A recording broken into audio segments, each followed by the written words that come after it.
I don't mind saying in chat, I think the energy drink that I had at around 2, 3 o'clock, it's actually kicking in. So I'm feeling pretty good. But if I start talking too fast, like I did just now, go on ahead and give me a shout out. Good evening, everybody. You are Gaming with the T-Monster. I am the T-Monster. Feels good to be kicking off another week with you all. I really do appreciate each and one of you being here. For those of you who are new to the stream, I usually do a quick little opening shots where I talk for about an hour. Depends on the chat. Depends on what's on my mind. Depends on what I'm feeling. And I go, yeah, let's go ahead and let's start the game. Oh my God, look at that! Right off the bat, totally not Jack coming in with a raid. How you doing there, Jack? Good to see you in stream. How are you tonight, sir? What did you get up to? I'm gonna make a wild guess that you got up to some Destiny, since I think I saw that right before I came on board tonight. How are you tonight? And Faint, good to see you. Kat, good to see you in chat. Serana, good to see you as well. So happy to see people, see the nice faces coming in and welcoming you here in the stream. I do appreciate it. Jack, hope you had a good stream. Thank you for bringing in your community here. I certainly do appreciate it. GamerCat is also, I'm going to just give this quick disclaimer. I did not give GamerCat any of my, energy drink. And if you're curious as to what he's up to, hold on one sec. I'll go ahead and switch over to CatCam. You notice he's not there. He's actually up there. You good? The picture that I posted you on Instagram is you asleep. You're feeling pretty chill. Now you're on top of the bookcase. You doing all right? He's giving me the big stare down now. Whenever the cat stares me down like that, I get nervous. I'm like, what does the cat want? Whenever a cat stares you down like that, chat, it's always, what does the cat want? Benedict, what is it? Are you good? Or is this just a ploy to get treats? I know, everything's a ploy to get treats, isn't it? Or catnip. The great standoff, everyone. The great standoff. Yep, he's giving me the look. But no indication whatsoever. Would it help if I got you stoned? Blink again if you want to get stoned. I have catnip at the ready if you want to get stoned. Is this to your liking, cat?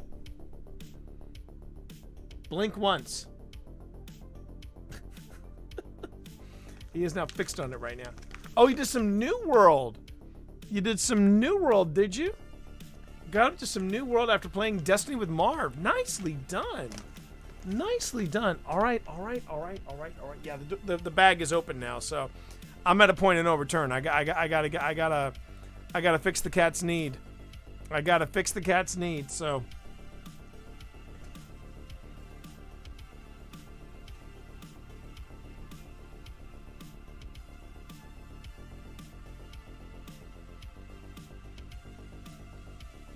He's wondering where it is. Where'd you? No, it's not down there. It's up here. Look, watch me, cat. Watch me work. Cat. No, it's not. It is not on the carpet. You are flipping out. It's up here, on the camera. He smells it and he's going crazy. Right up there. Right up there.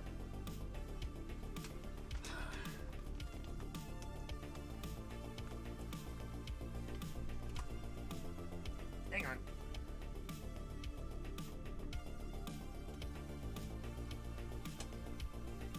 Okay. I had to give him a little boost. He's fine. He'll be good. Yeah, he's got his thing. Keep the catnip in the closet. Keep telling roomies, please keep that door firmly shut. They do not. Door open, container chewed apart. The perils of having Kitty Mary Jane in the house. You know what I'm saying? It took me a bit, but I remembered where my friend was going for the investigation, despite the severity of what went down there and what I told him about. So, Serana, do you mind sharing any of the details? Where exactly did your friend go for the investigation? Because one of the things I was considering after we wrapped up stream the other night. Oh, East State Penn. Okay, East State Penn. Yeah, that's a pretty hot spot there. That's the kind of thing that if that happens, especially in a place like East Penn, because they've actually opened up East State Penitentiary for private investigations and things like that. At least that's what I've been told. And if if something that severe happens, I think the more details that people can inform other investigators, that's how we grow. That's how we grow, is basically with networking and with telling the stories of what has happened at specific locations. That's a pretty serious situation. And I'm really sorry that it happened to that friend of yours. I can't imagine the hey, how you doing there? How you doing there, Spence? I can't imagine the trauma, and I can't imagine the tragedy of something like that. And that is one of the reasons why whenever I go on a location, whenever I go onto an investigation, it's a matter of respect. It is a matter of respect. If you do not show respect to the to whatever's there, even if there isn't anything there, you definitely are taking chances. You're taking chances. This was not what I was expecting to talk about on my opening shot segment, but you know what? I'm okay with that.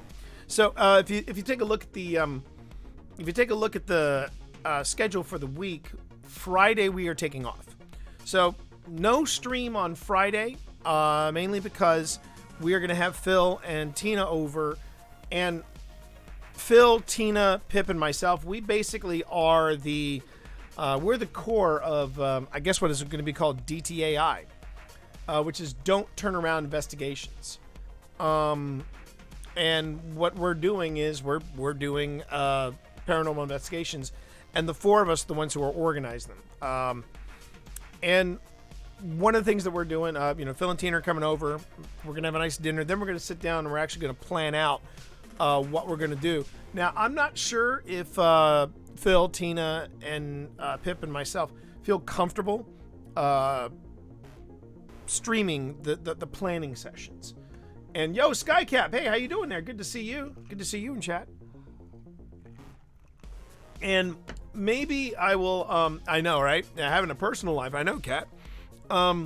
It's not just a matter of having a personal life. It's also kind of taking away from the spontaneity, and also from the overall atmosphere of streaming live. Yeah, I know, Kat. I know. I mean, I can tell. Usually when people go into all caps, either you're super pissed at me or you're kidding. And I can read the room, Kat. I can definitely read the room. That's a skill. That's definitely a skill. Anyway, going back to where I was going with all this, the point of the investigations is when we sit down, or the planning session. Since I put that in the schedule, and in case you were wondering what's going on, because also I don't know how interesting of content it would be. But basically, hey, look, I honestly didn't think the review of the audio evidence was going to be that. Well, there's that, Cat. But I honestly didn't think that the reviewing of the audio evidence was going to really garner much of an audience, and people really enjoyed that. So I don't know. I might make that a regular thing on Mondays. But anyway, the planning session is where we sit down and we go, okay, here's a map of if we try to get a map of the area and go, okay, where do we need to go to focus? Where do we need to go to make sure that we're hitting all the areas that we need to hit? And one of the things about Crescent State Penitentiary, yeah, thank you, Randy. I appreciate that. I really do. But one of the things that we need to do is we should probably plan out where we're going to go, because the Crescent State Penitentiary is a pretty big campus. It's not as big as Eastern State. It is not as big as I think it's Pennhurst. That's the place I'm thinking of, Pennhurst. It's not as big as Pennhurst, but we want to go in with some kind of battle plan. We also need to figure out how long we're going to be there, because I'm clocking a half day at my job. I know Phil is probably clocking a half day at his job, and then he's taking he's taking off the next day like I am. But we signed up for a block of time. You'll notice that on my graphic in the page it says that we start at 6 p.m. and that is the plan, that we will start at 6 p.m. and we will go from 6 p.m. to 6 a.m. I think the reason that a planning meeting is interesting is because we, the audience, can feel like part of it as well. That's true. That's one of the reasons why I'm still debating it, but I want to run it by Phil and Tina first, just to make sure that they're cool with it. If they're not cool with it, then I'm not going to do that. Maybe the next one. But for this one in particular, the first thing we got to figure out is, okay, well, how long are we going to investigate?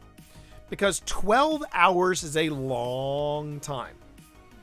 That's a long time to investigate. I think the longest investigation Phil and I have ever done, especially for a stream, the longest investigation we've ever done for a stream has been about 5 hours, maybe 6.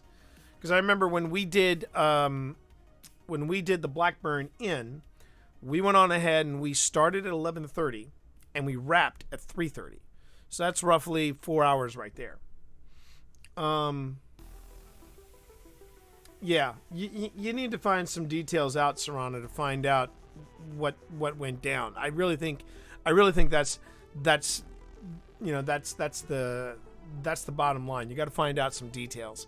And Serrano, if you want to have a chat offline, or if you want to have a chat, someplace safe, we can always set up a back channel somewhere in Discord if you want to do that. But it's just something to consider. It's all about safety, and that's the thing. It's all about. It's funny. We were talking about this. My wife and I. We were talking about this when we were watching Ghost Hunters. So, hallelujah, rejoice. It turns out that the Discovery Plus that carries all the various Ghost Hunter shows that are out there I don't know what the holdup was, but they acquired all the rights to every one of the Ghost Hunter shows.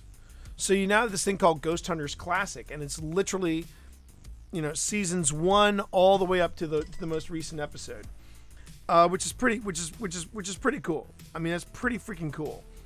And Pip and I've been going back and watching some of those original Ghost Hunters, because one of the things that I've noticed about, and Mika, good to see you in chat. One of the things I noticed about the Ghost Hunters original shows that I really, really miss this, is they would actually go into debunking stuff.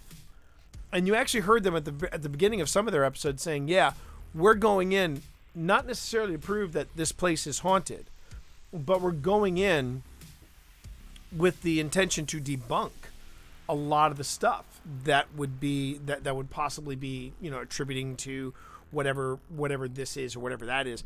And I find that fascinating. It would be fun and interesting to see a planned meeting and whatever you feel comfortable with. Exactly, Randy.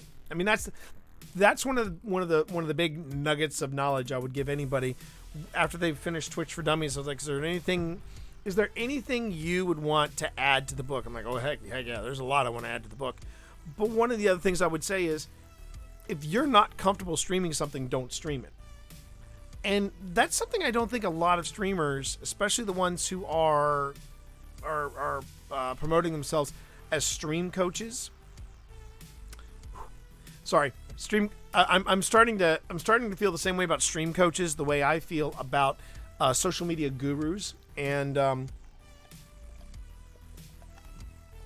good example too is that there's one of these entrepreneurial podcasts that reached out to a friend of mine, and basically said, "Oh, our guy does XYZ. He's been known to do millions in both this, and now he's into Bitcoin and blah blah blah blah blah blah blah." and he would be a fantastic guest on your show. Would you be interested?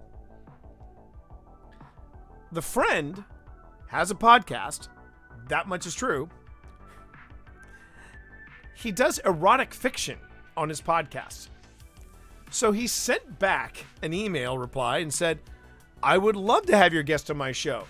I'm currently accepting submissions for this podcast. You have to submit in X amount of words and blah, blah, blah, blah. Oh, and you got to be you got to be comfortable in reading your own work.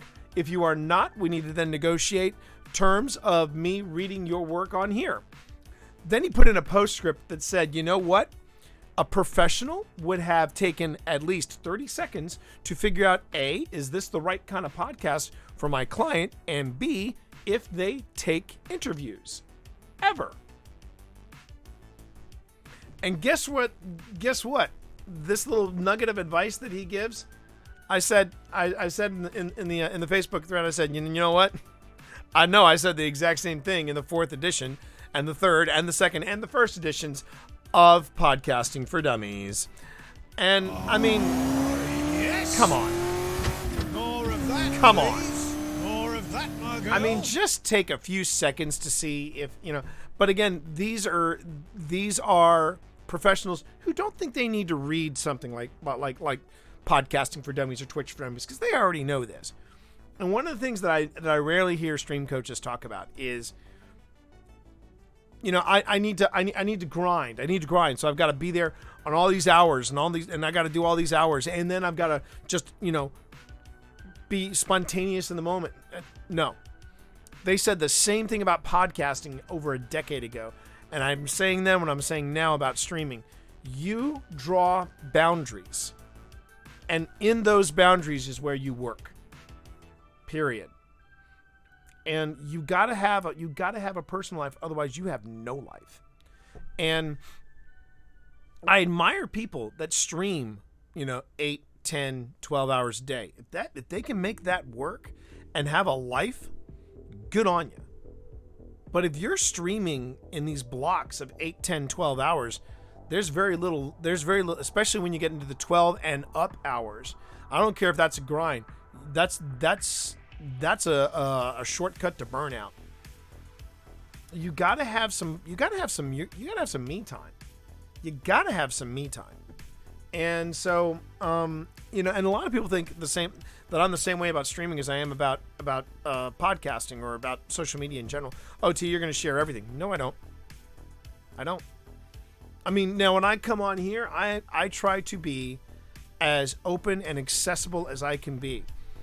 And my wife likes to watch the stream, not just to see me stream, but also to make sure that I don't cross any boundaries. Because it's real easy to get into some gray areas, especially if you've been, streaming for a while. But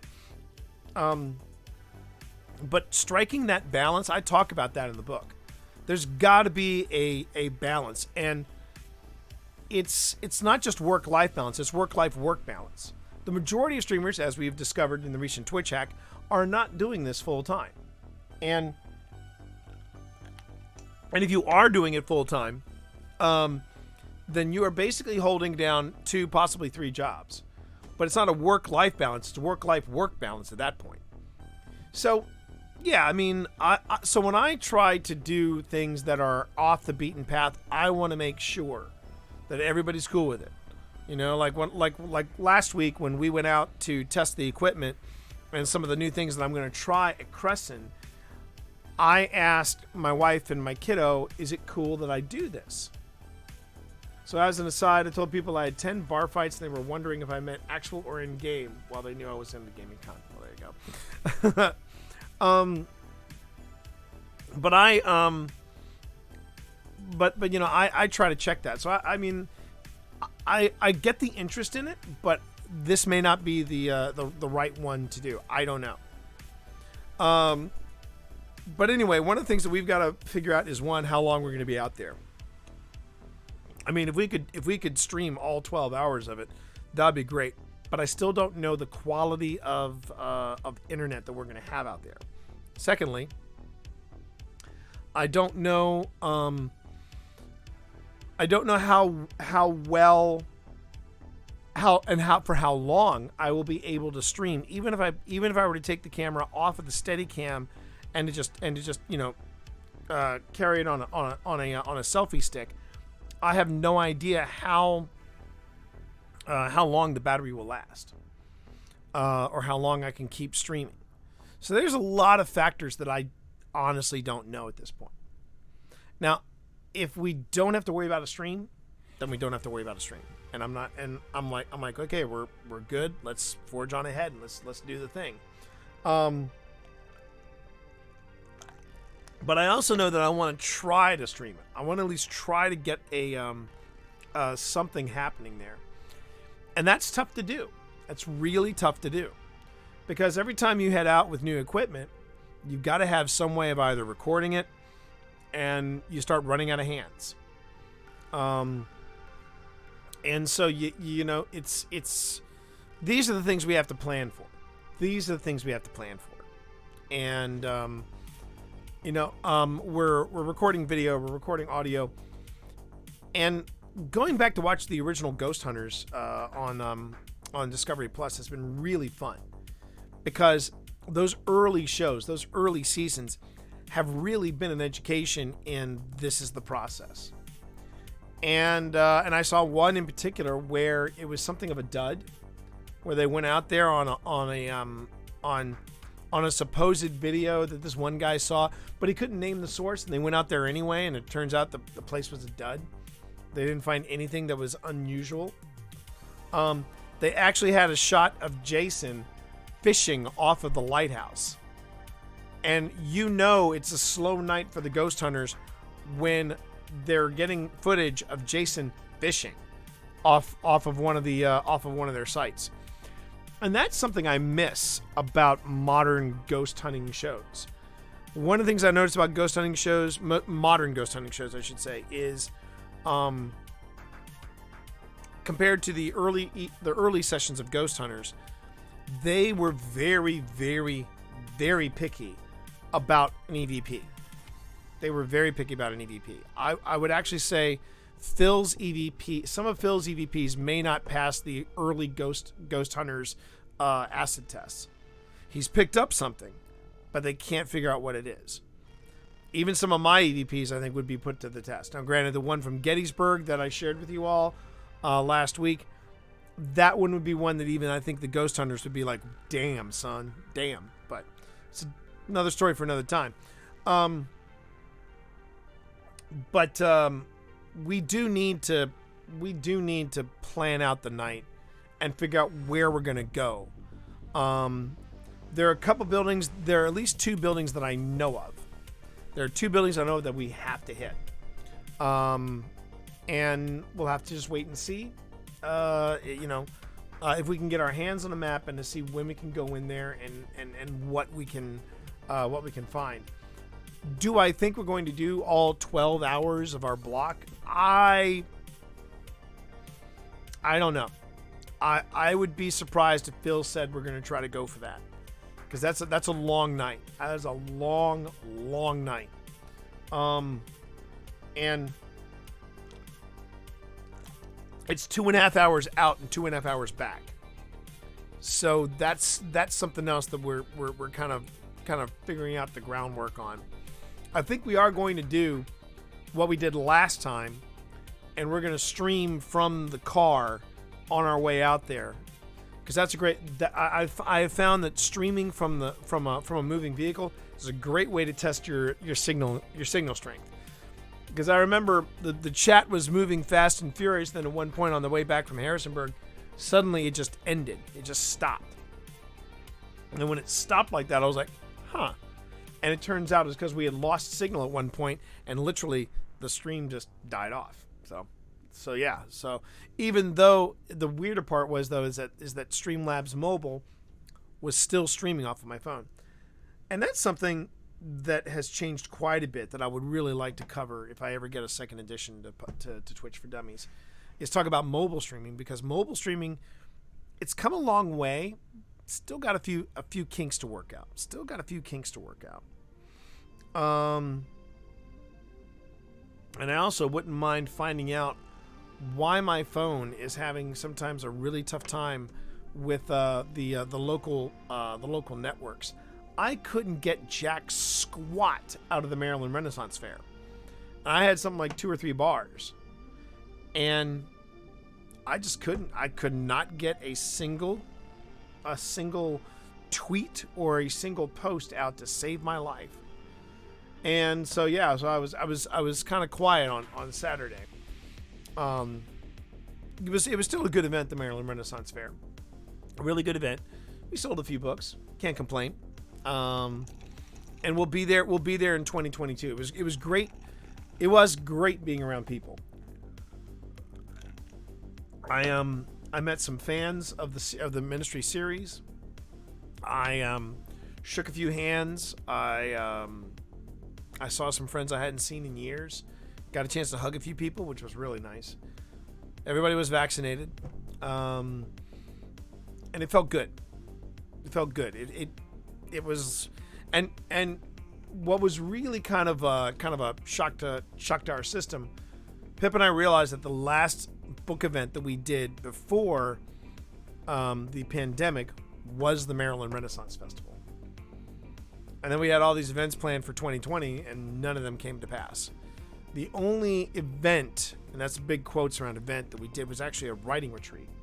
And it was during the writing retreat that we were seeing all these stories about the outbreak of COVID-19. And I remember Pip and I got pretty we got sick during the weekend. And Pip for a while thought we might have had COVID. And I'm like, we didn't have COVID. If we had COVID, everybody that we were in contact with would have gotten sick. Every last one of them. And we were in contact with a lot of people that weekend. So I was not in any way, shape, or form convinced that we had COVID. And from the writing retreat itself, someone in the group did contract COVID, but that was because her husband was actually working in the emergency room. And it was it was just weird. Yo, how you doing there, Electric? Good to see you in chat. It was weird, but it was also delightful just being around people again. I think I almost suffered a little bit of a people hangover, if you will, because I was just so overwhelmed by it all that when I hold on a minute, everybody. Oh, okay. I was just checking this one account just to make sure it was a legit account.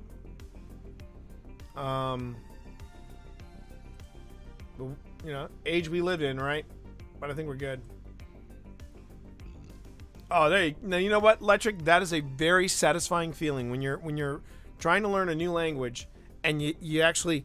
All right, so the first thing you do is you say the longest sentence that you can think of in a foreign language. Now comes the fun part. Now you got to find someone who's speaking this language and try to have a conversation with them. When you have conversations with people in a foreign language and you get past that 5-minute mark, I think my record is I've had a conversation with somebody that lasted about 10 minutes in Spanish. And to me that was an accomplishment. That was a true accomplishment.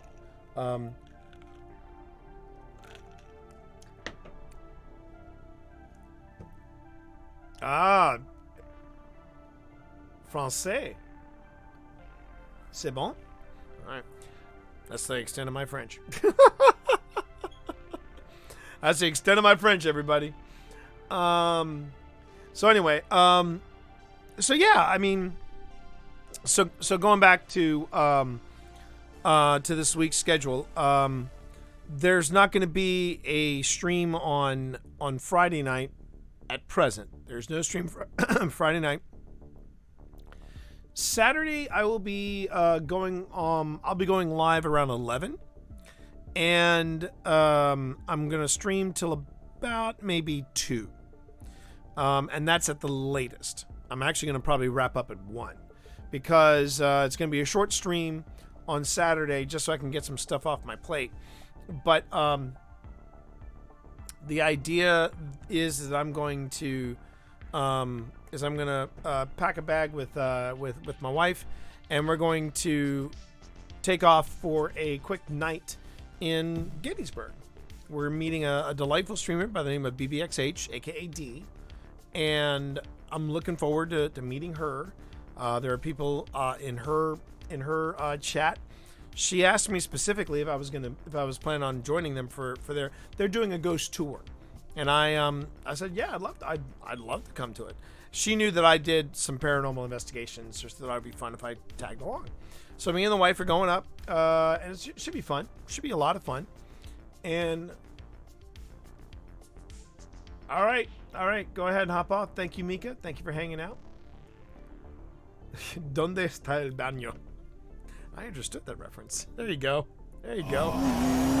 Yes. That'll work. More of that, please. More of that, my girl. Una cerveza, por favor. That's another one that I want to know. Hey, yo, Marvinsky. How are you tonight, sir? Big Marvinsky in chat, everybody.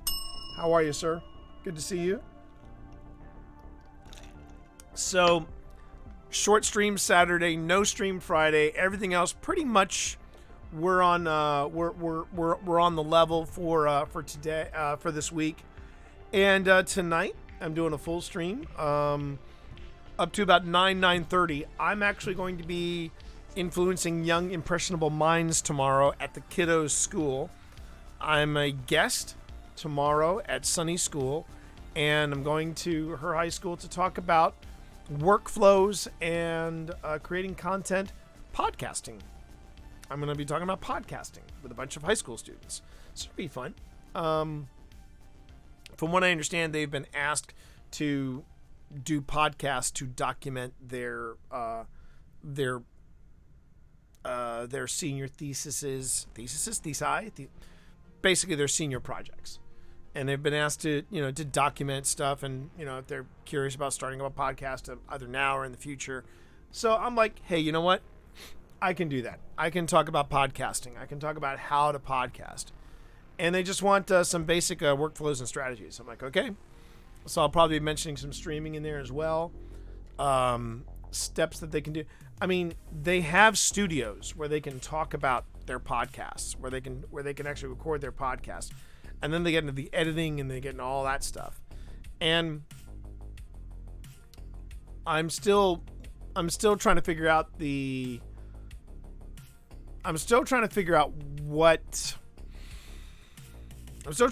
they want from the editing part of it. How much editing are these students going to do? I mean, do they at the end of the day get like a waveform? They take that home and then they go, okay, now what do I do with it? Well, good news is they can go into Audacity, chop, and then they can make themselves a nice little podcast. Bing, boom, done. So I'm taking that kind of strategy with them. And that's tomorrow. This is one of those weeks where things are just going to get kind of crazy, because the stuff that's happening around my streaming schedule is nuts. Between hosting dinners with friends to just stuff for colleges, stuff for Pip's got a special meeting this week on the project that we can't talk about. She's got a meeting about that this week. On top of that meeting, Pip is getting her booster shot for her Pfizer. I mean, this is a week, man. This is a week. Do I have to do a lot of traveling for the open days for Sunny? No. But there are some things that I've got to make sure that there's some stuff that I'm keeping close to the vest concerning Sunny. I've got to be available for that. It's just one of those weeks where these pockets of time where I get to hang out with you all, where I get to talk about the stuff that I'm doing, in-game stuff. These are going to be my little personal escapes, and I'm good with that. I'm really good with that. Yeah. Oh. But I can talk about this. So, I feel like I have broadened Pip's perspective on certain things. Pip had never seen the original 1978 classic John Carpenter's Halloween. She had never seen that movie before, chat. Never seen it. So this weekend we sat down and we watched it. And it has been a long time since I've seen Halloween, the original Halloween. And I was just going to say the same thing, Marv.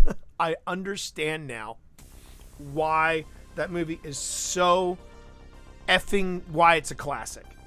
The other cool thing about it, though, is there's a series on Netflix called The Movies That Made Us, and they did a whole series of films based around action adventure and horror films of the 80s and late 70s, early 80s, and they talked about Halloween. And it's interesting because they talked about Halloween, but then they also talked about Friday the 13th. And something I found really fascinating about the people who put together Friday the 13th is they just blatantly said, we wanted to rip off Halloween. That was the entire inspiration behind that film. And when you watch Halloween, and then you go back and you see Friday the 13th, you're like, oh yeah, it makes perfect sense. But I mean, the some of the stuff that you don't realize about Halloween, the original film, I think they said they spent $300,000 on it. $300,000 on the entire film. Spent $300,000 on the entire film, and it made millions. And because it was a film called Halloween, they could go on ahead and release it every Halloween and make more money. And they did a real limited release of Halloween in 1978, and it was a huge hit. And then they released it the following year, again around Halloween, and it was an even bigger hit.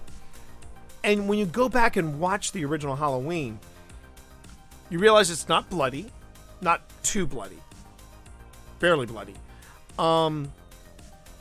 But the creep factor is absolutely off the charts, and it still holds up.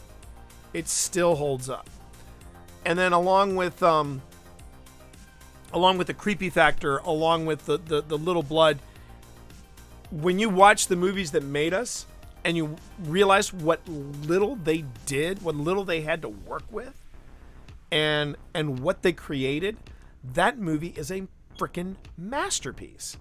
It is an absolute masterpiece. And then I realized how many John Carpenter films I, to this day, still think are some of the best films I ever watched. I mean, I can rattle them all off. Halloween, Starman. Starman, I think, is his best. It's definitely his best. It's his most mature film, and it's just a delightful story, and it's so touching, and so many good performances in Starman. And then you've got Escape from New York. That's I see. I think John Carpenter's best film is Starman, but Escape from New York is my favorite because it is so delightfully. It's so delightfully goofy, but I buy it. But for some reason, you just buy the whole concept. Yeah, they built a wall around New York City, and now it's a maximum security prison. Sure. And because it came out in the 80s with the condition that New York was in, made perfect sense.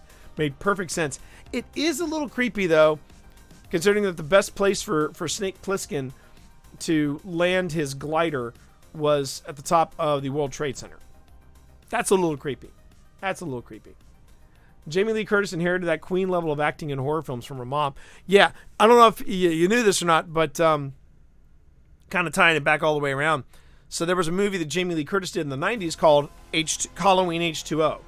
And it was released on the 20th anniversary, so it was 1998. It was the 20th anniversary of Halloween. And Jamie Lee Curtis not only made an appearance in it, so did Janet Leigh. And nice little nod to Janet Leigh in the film.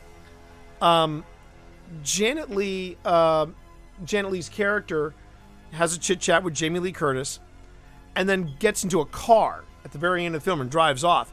The car she gets in was the car that Norman Bates put her body in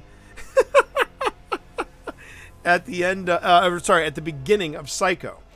So, and then to tie it all back to present day, Jamie Lee Curtis for Halloween. Apparently, Jamie Lee Curtis is like me. She's a raging Halloween fan, as in the season, and she actually for Halloween went as her mom in Psycho, and absolutely, Jamie Lee Curtis. Jamie Lee Curtis.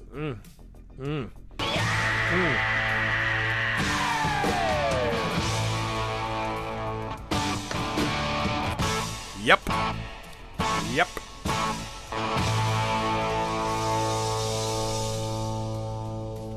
I will argue Jamie Lee Curtis was at her hottest. And I was just about to get to that. She was at her hottest in True Lies. This is why Marv and I are good friends. Because holy Hannah in a handbasket. She was smoking hot in True Lies. And I think the hottest moment for me anyway, apart from the dance she does for Schwarzenegger, the hottest moment for me was when Jamie Lee Curtis is hanging off of the, she's trying to get out of the limousine, and the guy grabs her, and then she looks up at Schwarzenegger. She's got this fire, this intensity in her eyes, and Schwarzenegger says, "Come on, baby," and she thwaps that hand, and that's when they did the stunt where she's in the limo, and Schwarzenegger's got Jamie Lee Curtis, and they drive off the limo drives off the off ramp and leaves Jamie Lee Curtis's body. True Lies greater than Mr. and Mrs. Smith. Although I heard stories about how Dushku was treated in that film and it's grim. Yeah, I've heard that too. Marv. But I would say True Lies, better film than Mr. and Mrs. Smith. I would agree with that. Not to take anything away from some of the good one-liners from Mr. and Mrs. Smith, but yeah. Hey, glad to have you here, Panic. Glad to have you here. So yeah, Escape from New York. So going back to my favorite Carpenter films. Halloween. Big Trouble in Little China. Absolutely Big Trouble in Little China. Freaking love Big Trouble in Little China. Starman. That I think is his best work. Escape from New York.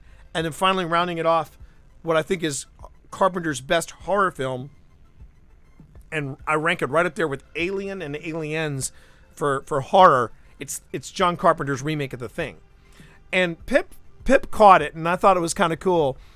When you go back to watch Carpenter's Halloween, the kids are watching a movie because it's the creeper. It's the creature feature, and the kids are actually watching they're watching the Howard Hawks production of The Thing. And I think what it was that movie had just gone into public domain, so they could use it. They could use clips of it throughout the film, because they were using like Forbidden Planet, and they were using The Thing. And if you watch in the in Halloween, they actually do the intro where the title comes in and it's all jagged. Well, Carpenter did the exact same thing when he did his remake of The Thing. And man, that is a terrifying movie, The Thing. That is a terrifying movie. Totoro's being super needy, not cuddly, he just can't get enough. Well, that's, sometimes cats do that. You don't have to worry about Gamer Cat. Benedict is stoned in the top level of the cat tree. He got his nip and he's doing just fine.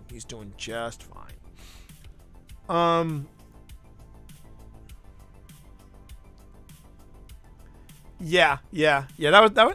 True Lies was a fun movie. That is a very underrated Cameron flick. I really think that. Good movie though. I haven't seen that one in a long time too. I haven't seen that one in a while.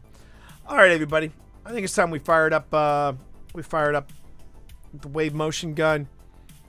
Get some Mass Effect on. What say you, huh? Let's do that. And I hope everyone's had a good start to their week. I sure have.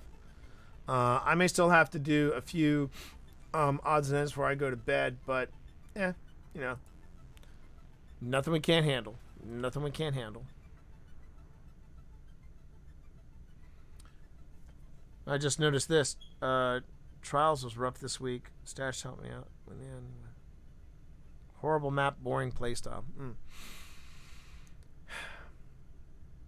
Marv, if Trials was tough for you, then that's telling me, or it was a tough week for Trials. That makes me feel a little better about Friday night. Friday night felt like. Oh, look at that! You got fan mail. That's always nice. That's always nice. Nicely done, Spence. Please. Nicely done. More of that, my girl.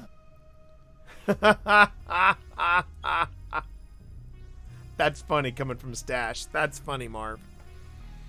Now that was a I think I was a baptism by fire when I jumped in there. You know, it was a baptism by fire. But you know what? Okay. Ooh, I think I might have to do a restart of. Looks like I'm gonna have to do a quick restart here because something is preventing my something's preventing my Mass Effect from starting. Okay, let's try this again. All right.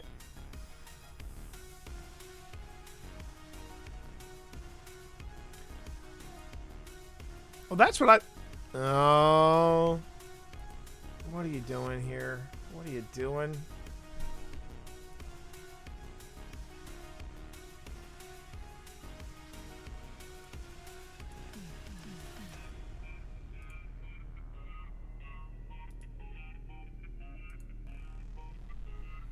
Sorry, everybody. So I'm trying to get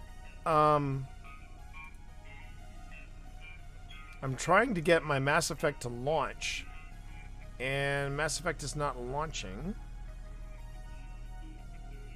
It's being quite stubborn. All right, let's try this. Oh, let's do something. It's weird. I think what's going on is what I heard some people complaining about with Mass Effect Legendary Edition when you got it through. When you got it through, for when you picked it up through Steam, you basically have to go through two launchers. You got to go through the Steam launcher, and then when you go from the Steam launcher, you then have to go into an Origin launcher, and then finally it works. And right now, yeah. This is always a delight, isn't it? Makes me wonder. And here's the thing, Marv. Origin wasn't always like this. When I got this computer, good lord, 3 years ago? Yeah, it's been 3 years. This computer didn't have any kind of little add-ons or anything. It's only been with Mass Effect that it's decided to do this. And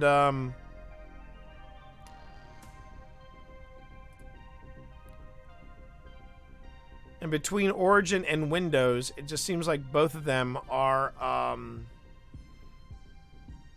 let me just see real quick if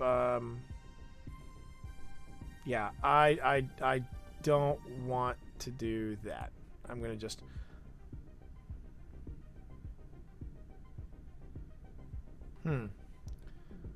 Alright, so I'm gonna schedule this to happen at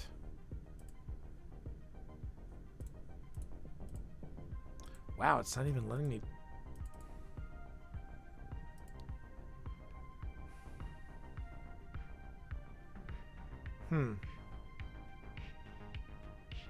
There we go. All right.